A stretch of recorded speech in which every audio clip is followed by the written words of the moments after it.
et qui installe bien nos invités. Il s'agit de monsieur Dambatia Lazare Tanyabou. Il est colonel des eaux et forêts en service au secrétariat permanent du Conseil national pour le développement durable à SPCNDD. Il est point focal lutte contre la désertification. Bonjour monsieur Tanyabou. Bonjour madame. Bienvenue. Et merci bien pour l'accueil. C'est bien ça, hein? Oui, c'est ça. Merci bien pour l'accueil. Merci. Merci à vous d'être là. On espère que ce mardi se passe bien. Vous êtes bien réveillés. On a la pêche, on est au taquet. Oui, on est bien réveillés. On espère avec la grâce de Dieu, on fera, ou du moins on enregistrera des progrès dans tout ce qu'on fera en cette journée. D'accord. Mardi. Ah ouais. Pour ceux qui mettent Dieu devant toute chose, on sait déjà que on atteindra nos objectifs forcément. Voilà, avec lui, on fait des exploits. Et puis, on a aussi M. Eric Martial Somda, qui est un habitué de notre plateau. Il est technicien supérieur de l'environnement en service à la Direction générale de la préservation de l'environnement, chargé du dossier Journée mondiale de l'environnement. Il est point focal du Conseil national de l'agriculture biologique à la Direction générale de la préservation de l'environnement. Bonjour, monsieur Somda. Oui, bonjour. Comment allez-vous? Oui, ça va bien. Et vous? Au taquet? Oui, ça va. C'est mardi? Oui, c'est mardi. Bien réveillé. Puis c'est un plaisir renouvelé d'être là. Après, quand même, je dirais un vide. Ça fait quand même un bon bout de temps. Un bon bout de temps. Voilà, mais bon, on est à nouveau là. C'est pour ça. Relever les défis. D'accord, et ça fait plaisir de vous compter parmi nos invités aujourd'hui. Et chez nous, RTB Matin, mardi, rime avec environnement. Donc, un peu de verdure et puis on en parle. Voilà. Alors aujourd'hui, avec vous, nous parlerons de la commémoration conjointe des Journées mondiales de l'environnement et de lutte contre la désertification et la sécheresse pour cette année 2024 au Burkina. Avant toute chose, on aimerait quand même avoir une petite historique pour commencer. L'historique de ces deux journées, la Journée mondiale de l'environnement et Journée de lutte contre la désertification et la sécheresse. Ok, merci bien, Amatou. Bonjour, chers téléspectateurs. Alors, avant tout propos, avec l'autorisation du grand frère, je vais en tout cas avoir une mémoire pieuse pour Yacouba Sawadogo, qui nous a quittés le 3 décembre 2023, le prix alternatif 2018, à qui vraiment nous devons beaucoup parce que voilà, il est un grand acteur de la lutte contre la sécheresse et la désertification. Alors, en tout cas, nous espérons que vraiment de ses enseignements et de ce qu'il a pu laisser, que nous puissions en tout cas les appréhender et vraiment faire de ça vraiment voilà, une ligne conductrice pour continuer la lutte. Voilà. Alors, pour revenir à votre question, je dirais que la Journée mondiale de l'environnement a été instituée en 1972 lors de la conférence des Nations Unies pour l'environnement de Stockholm. Mais véritablement, c'est en 1973 que la commémoration vraiment a été effective à partir de chaque 5 juin de chaque année. Voilà, donc il faut dire que son but vraiment, comme son nom l'entend, c'est de donner un caractère humain aux problèmes environnementaux. C'est d'amener vraiment les peuples à être des acteurs du développement durable et équitable. C'est aussi permettre vraiment aux communautés d'avoir des comportements allant dans le sens vraiment de préserver l'environnement. Et c'est d'établir également un partenariat entre vraiment ces communautés-là afin qu'on ait un avenir plus sûr. Voilà ce que je pourrais dire pour la Journée mondiale de l'environnement. Cette année, ce thème de la Journée mondiale, le thème mondial, c'est la restauration des terres, la désertification et la résilience à la sécheresse. Voilà ce que je peux dire pour la Journée mondiale de l'environnement. Voilà. On va passer au colonel. Le colonel Tanyabou va nous parler justement de la Journée mondiale de lutte contre la désertification et la sécheresse. Oui, il faudra dire que effectivement, je suis le point focal de la Convention sur la lutte contre la désertification au Burkina. Et je voudrais à la suite de mon frère Somda, prolonger la liste des hommes à qui nous devons rendre hommage au Burkina, je voudrais parler ici de Feu Ama Arba Diallo, qui fut l'Africain qui s'est battu au nom des pays africains pour la signature de cette convention. Et alors, par ironie, on appelle la Convention sur la lutte contre la désertification la Convention des Africains. Il fut donc le tout premier secrétaire exécutif de cette convention, fils du berger. En tout cas, il s'est engagé en son temps parce qu'ayant vécu les conséquences de la sécheresse et de la dégradation des terres, il s'est dit qu'il fallait une convention spécialement qui traite des questions foncières. Nous ne pouvons pas oublier également notre ancien président, Feu Thomas Sankara, qui parlait des questions de l'environnement au moment où personne n'en parlait, même les scientifiques en parlaient rarement. Et nous avons, en tout cas, ces deux hommes en plus de Yacouba Sawadogo, en tout cas, qui ont fait parler de Burkina Faso en matière de lutte contre la désertification, la sécheresse et la dégradation des terres en Afrique et partout dans le monde. D'accord. Maintenant, parlons donc de la journée mondiale de lutte contre la désertification. Il faut se dire qu'elle a été officiellement lancée par l'Organisation des Nations Unies, et donc pour justement marquer le jour anniversaire de cette convention-là, mais également permet à la communauté internationale qui s'est engagée dans les questions de désertification, de dégradation des terres et de sécheresse, de marquer souvent des arrêts et faire donc un point sur donc les progrès enregistrés dans la lutte contre ces fléaux-là. Et donc c'est une interpellation annuelle aux communautés internationales, à tous les acteurs, de faire également des nouveaux défis, en tout cas contre ces phénomènes qui ne sont pas intéressants pour la vie humaine et des écosystèmes. Et justement, quel peut être le but de la célébration de chacune de ces journées-là? Merci bien. Il faut dire que le but, bien entendu, au regard des différents objectifs des deux journées, le but vraiment, c'est d'amener la population, sinon la communauté internationale, à prendre le corps les questions environnementales. Voilà, il faut passer par les questions environnementales, tout ce qui est en lien vraiment avec, disons, des actions qui vont contribuer vraiment à l'atteinte du développement durable. Il faut dire que le développement durable, c'est un objectif qu'on souhaite atteindre. Voilà. Et aujourd'hui, les thèmes, il faut le dire, les thèmes abordent à peu près la question en lien avec la désertification et la sécheresse, ce qui amène vraiment à nous avoir un regard introspectif sur un certain nombre de réflexions qui ont été déjà pensées. Et vous n'êtes pas sans ignorer qu'actuellement, les changements climatiques, en tout cas, se manifestent. On a la canicule un peu partout à travers le monde. Souvent, on se demande, alors, qu'est-ce qui se passe? Mais est-ce qu'on ne peut pas regarder autour de nous, voir si nous avions pu mener quelques actions, est-ce que cela n'aurait pas peut-être dû atténuer voilà, et vraiment ces conséquences qu'on a? Voilà, donc vraiment, c'est véritablement l'occasion, comme je dis, ce sont des plateformes, les deux journées, qui amènent en tout cas la population à avoir un regard sur vraiment les questions environnementales, de sorte à ce que, bon, nous assurons vraiment nos besoins actuels et assurer aussi voilà, les besoins actuels des générations futures. Voilà, donc c'est ce que je pourrais dire. Je ne sais pas si le colonel a un ajout. Voilà les éléments. Bon, je pense qu'il a tout dit. C'est justement une occasion pour sensibiliser sur les dangers de la dégradation des terres, mais également rappeler l'homme sur sa responsabilité qu'il doit user de management envers la terre.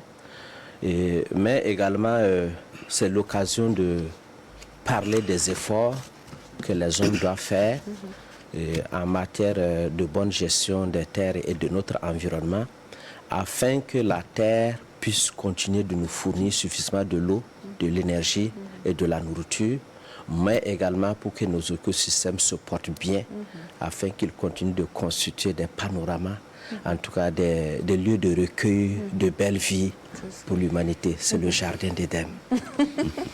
C'est vrai qu'on aime bien aller sous les manguiers et puis déguster nos différents plats, le spaghetti au sumbala, le riz au sumbala. Eh bien, il faut prendre soin de la nature, bien sûr, pour pouvoir profiter de l'ombre de ces arbres-là en savourant justement nos différents mets. Il faut que la terre soit productive pour nous donner du sumbala et du riz. Justement, tout ça. Voilà, et donc il faut encore rappeler aux humains ce qu'ils ont à faire justement pour pouvoir vivre dans ce jardin d'Éden. Alors au niveau national, on parle de commémoration conjointe des Journées mondiales de l'environnement et de lutte contre la désertification et la sécheresse. Alors sous quel thème est-ce que tout cela est placé? Et dites-nous un peu plus par rapport à ce thème. D'accord. Alors, merci bien. Il faut dire que la commémoration conjointe est une décision des autorités qui, au regard de la similitude des deux thèmes, cette année, alors comme je l'ai dit, cette année, la Journée mondiale de l'environnement, on parle de restauration des terres, la désertification et la résilience à la sécheresse. Alors, il faut dire bien qu'on touche voilà, aux préoccupations de la Journée mondiale de la lutte contre la désertification et la sécheresse. Donc c'est cette raison qui a prévalu afin que cette commémoration soit conjointe. Voilà. Du reste, il faut dire que la commémoration conjointe au niveau national, on a eu un thème qui a été retenu. Et ce thème-là, c'est l'avenir de nos terres. Quelle synergie pour la restauration et la résilience à la sécheresse. Voilà. Oui, oui. Ok. Alors, le colonel aurait quelque chose à ajouter? Oui, il faudra se dire que cette commémoration se passe conjointement dans un contexte particulier. Parce que vous n'êtes pas sans ignorer qu'aujourd'hui, l'effort du Burkina se retourne donc vers la restauration du territoire. Et alors, tous les moyens qui étaient dédiés donc, dans la lutte contre la désertification, la dégradation des terres et pour la protection de l'environnement se sont amenuisés parce qu'ils sont aujourd'hui orientés vers cette situation. Donc la commémoration se fait dans un contexte de moyens limités, mais aussi la fusion de ce thème, justement comme ou du moins le thème national que nous avons choisi est la fusion des deux thèmes liés aux deux journées. Parce que ces deux journées parlent conjointement de sécheresse, et du moins de la résilience à la sécheresse, de la dégradation des terres et de la restauration des terres. Et du coup, le Burkina, et nous apprécions le thème parce que le thème fusionné interpelle le politique, la société civile, tous les acteurs qui interviennent dans la gestion des terres, mais surtout la jeunesse et les femmes vis-à-vis de leurs responsabilités et des gestes propres que chacun doit poser quotidiennement pour assurer en tout cas une meilleure vie sur terre. D'accord. Alors au Burkina, à quelle date sera célébrée justement cette commémoration conjointe et quelle localité va abriter cette célébration? D'accord, merci. Il faut dire que la commémoration conjointe sera célébrée, disons, du 6 au 8 juin. Va s'étaler sur 3 jours, avec en apothéose le 8 juin qui sera la cérémonie officielle de commémoration. Il faut dire que les 2 premiers jours, ce seraient vraiment des activités en lien avec vraiment voilà, la préservation de l'environnement, mais c'est véritablement le 8 qu'il y aura le couronnement avec la cérémonie officielle. Alors, il faut dire que cette année, c'est voilà, Koudougou qui accueille, voilà, la cité du Cavalier Rouge qui accueille voilà, la journée mondiale de l'environnement et de lutte contre la désertification et la sécheresse. Voilà, donc... Ok, donc tous on va converger vers Koudougou à partir du 6 juin. Voilà, on y sera jusqu'au 8 juin, où il y aura l'apothéose et puis ensemble on va peut-être, il y aura certainement des réflexions autour de certaines questions. Alors parlez-nous un peu justement des grandes lignes de ces activités qui sont prévues justement pour cette commémoration. Bon. Ok. Il faut dire que, alors, ce premier passage, c'est pour un peu camper le décor. Ok, d'accord. Voilà, bon, à l'accoutumée, on vient 1 ou 2 ou 3 fois. C'est ça. Parce qu'au fur et à mesure que voilà, nous sommes dans les préparatifs, il y a de nouveaux éléments. Voilà, donc pour l'instant, ce que nous pouvons donner comme activité, il faut dire qu'il y aura une formation sur la finance inclusive. Il y aura bien entendu des jeux radiophoniques, il y aura une opération de salubrité, il y aura des panels, il y aura une exposition stand, et il y aura également voilà, la cérémonie officielle. Voilà, c'est autant d'activités que l'on peut d'ores et déjà voilà, et citer, voilà, en attendant de revenir si éventuellement voilà, il y a d'autres éléments à ajouter. Voilà, parce que vu le contexte et comme le colonel l'a dit, et il faut dire aussi la pertinence du thème, alors nous sommes en train de mettre vraiment les petits plats dans les grands. Parce que, comme le colonel l'a dit, c'est une question qui est vraiment fondamentale. Voilà, au regard de la situation voilà, qui s'impose, nous également, nous devons vraiment voilà, nous mettre vraiment dans cet ordre de bataille-là. Parce qu'il faut dire que c'est un combat de longue haleine, mais il ne faut pas que d'autres situations qui s'imposent à nous nous amènent à baisser les bras face à ce combat perpétuel que nous devons mener pour nous d'abord et pour la génération future. Alors, colonel? Bon, il faudra se dire qu'effectivement, même l'activité de ce matin fait partie, donc, la liste. Vous dites que ça a déjà commencé. Ça a déjà commencé. Il y a un certain nombre d'activités qui sont prévues pour accroître la visibilité donc, de cette commémoration des 2 journées conjointement. Donc, je pense qu'il a cité l'essentiel. Et une des grandes innovations, c'est comme il a dit, la formation sur la finance inclusive va beaucoup intéresser les élèves et les scolaires. Mais c'est pour dire que la jeunesse sera suffisamment touchée, parce que c'est eux les futurs gardiens de cette terre-là. Généralement, on dit qu'il faut léguer une bonne terre à la génération future, mais nous sommes dans la dynamique de léguer la terre là à une future génération responsable. Voilà, et c'est en cela que nous pensons que la gestion durable des terres sera assurée et la terre va continuer à assurer ses services écosystémiques pour l'humanité et d'une manière équitable. D'accord. Alors, pour revenir justement à certaines questions, colonel, vous êtes le point focal, lutte contre la désertification. Quel est le constat que vous faites? Je suis sûr que vous allez sur le terrain le plus souvent.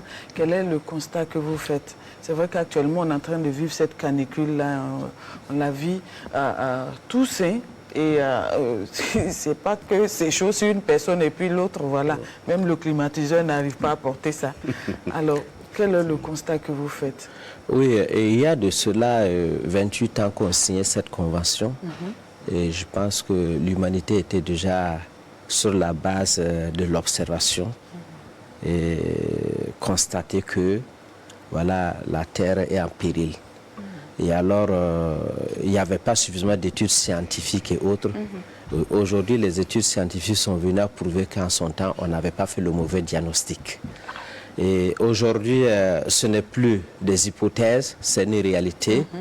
Nous sommes réellement menacés si nous ne faisons pas quelque chose. Et alors, c'est pour dire qu'on n'a pas besoin d'être un homme de science, ni écologue ou écologiste. Enfin, et voilà, pour voir ce qui se passe, il suffit de prendre la route et de regarder de droite à gauche, voir ce que nous avons connu il y a juste 10 ans passés, 20 ans, et voir la manière dont les hommes font des efforts aujourd'hui pour produire et survivre. Et il y a des localités où les gens font du zaï, on est obligé de ramasser des moellons pour bloquer l'eau, enfin, dire ça simplement comme ça, et pour que l'eau s'influe dans le sol, on est obligé de faire beaucoup d'apports en matière organique et tout. Et tous ces efforts-là démontrent qu'effectivement, il y a quelque chose qui ne va pas et que l'homme a besoin de s'adapter.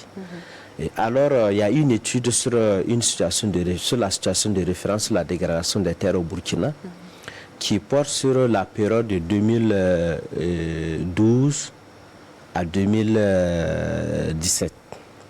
Et cette situation, 2002-2013, excusez-moi, 2002-2013, et cette situation révèle que 19% des terres productives du Burkina sont en péril. Et ce qui correspond à un rythme de dégradation de 470 000 hectares par an. Donc, c'est pour dire que la situation est sérieuse. Si aujourd'hui on venait actualiser cette étude, ça dit d'être plus dangereux. Et heureusement que le Burkina a fait le mauvais choix, a été visionnaire. Et après donc cette situation, ce constat-là, le Burkina s'est fixé des cibles pour restaurer 5 millions d'hectares d'ici à 2030. C'est un engagement qui a été prononcé devant la communauté internationale, ce qui nous permet aujourd'hui d'avoir des appuis de certains bailleurs de fonds, mais également nous avons engagé toute la communauté burkinabé dans l'action. Il y a la société civile, les producteurs et tout le monde. En tout cas, aujourd'hui, les gens sont dans un rythme avec une prise de conscience qu'il faut travailler, il faut s'investir dans la terre parce que c'est notre futur, c'est notre avenir et c'est notre patrimoine. Surtout qu'on est un pays sahélien, est-ce que ça ne demande pas beaucoup plus d'efforts? Mais justement, en tant que pays sahélien, nous sommes beaucoup plus vulnérables. Et il y en a qui ont les moyens et qui pensent que voilà, la sécheresse, la dégradation des terres n'est pas une fatalité parce qu'eux ils peuvent aller vers l'eau ou ils peuvent amener l'eau vers eux. Mais nous, en tant que pays sahélien, nous subissons la lourde tribu que tout le monde, mais surtout en termes de résilience, nous devons fournir beaucoup plus d'efforts pour en tout cas parvenir à maintenir un équilibre, sinon inverser la tendance. D'accord. Monsieur Somda, point focal, Conseil national de l'agriculture biologique. Alors, dites-nous un peu plus par rapport à cela.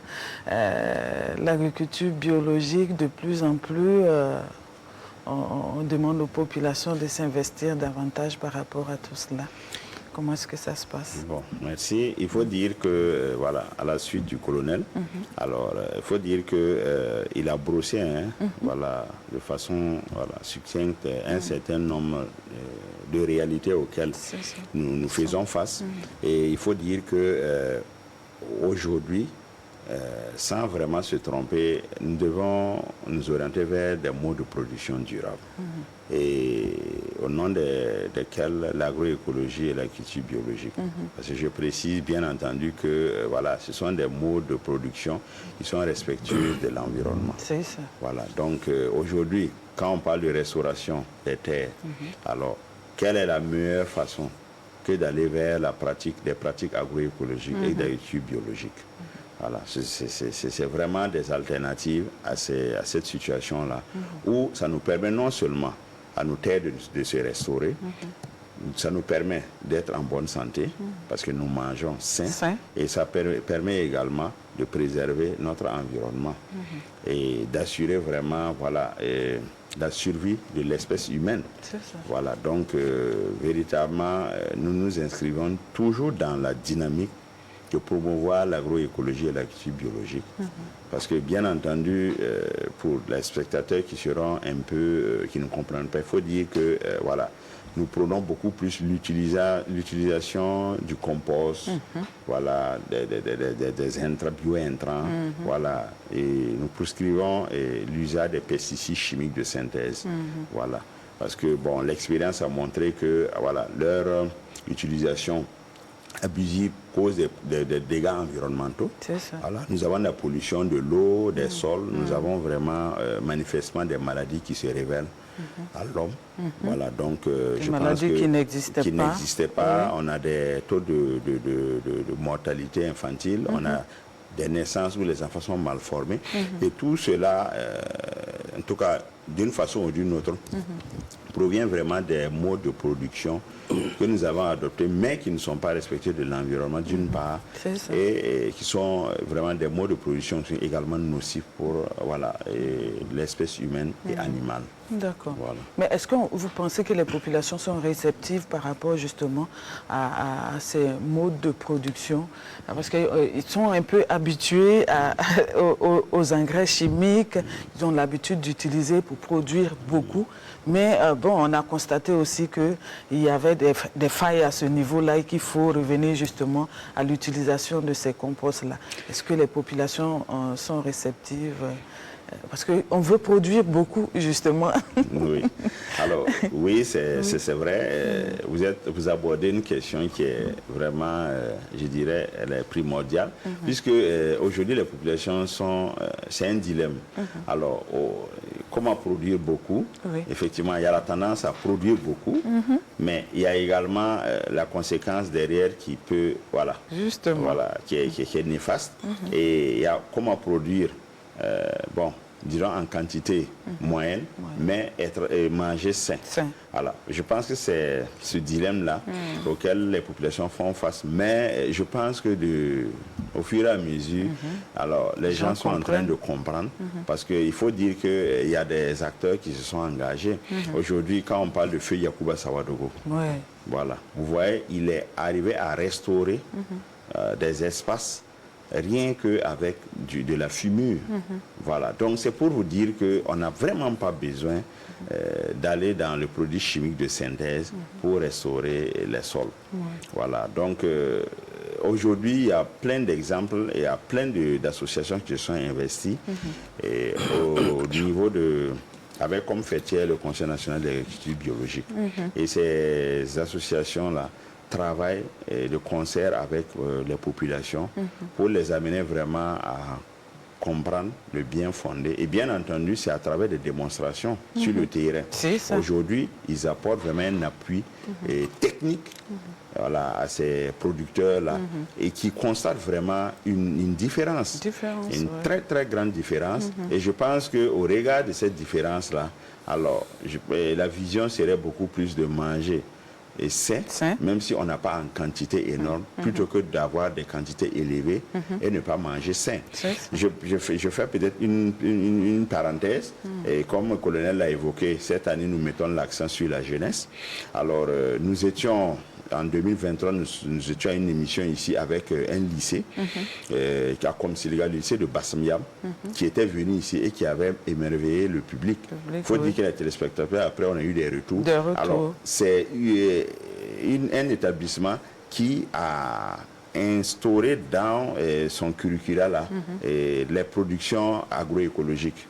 Alors c'est devenu une matière et quand vous allez là-bas, les élèves à 10 heures, au lieu d'être en train de tourner, vous allez voir chacun qui est dans son petit jardin. Même les enseignants, voilà, quand ils sortent, ils vont pour voir comment leur production.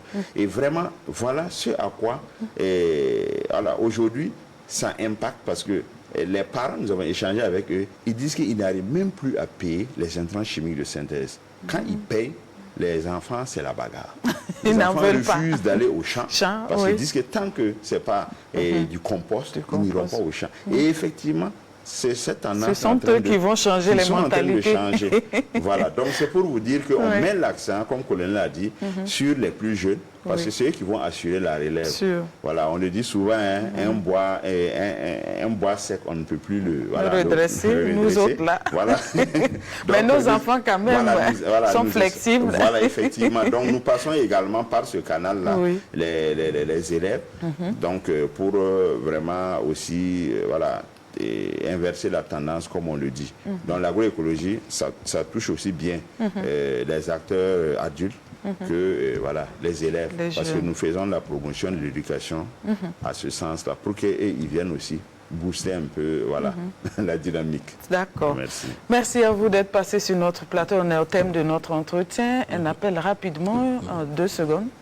Oui, c'est pour dire que nous ne pouvons pas passer sur ce plateau sans faire un clin d'œil aux hommes de science, surtout la recherche, qui s'investit aujourd'hui pour mettre au point des technologies appropriées, justement, qui nous amènent à nous débarrasser de ces pratiques qui ne nous arrangent pas et à nous tourner vers l'agroécologie, mais également de pouvoir prendre suffisamment des initiatives pour bien gérer notre terre. Et si j'ai un appel à faire, il va s'orienter vers surtout la jeunesse, les élèves, mais également aux femmes qui sont la plus grosse main-d'œuvre en matière de production agricole et qui a sa partition à jouer pour la santé des terres. D'accord.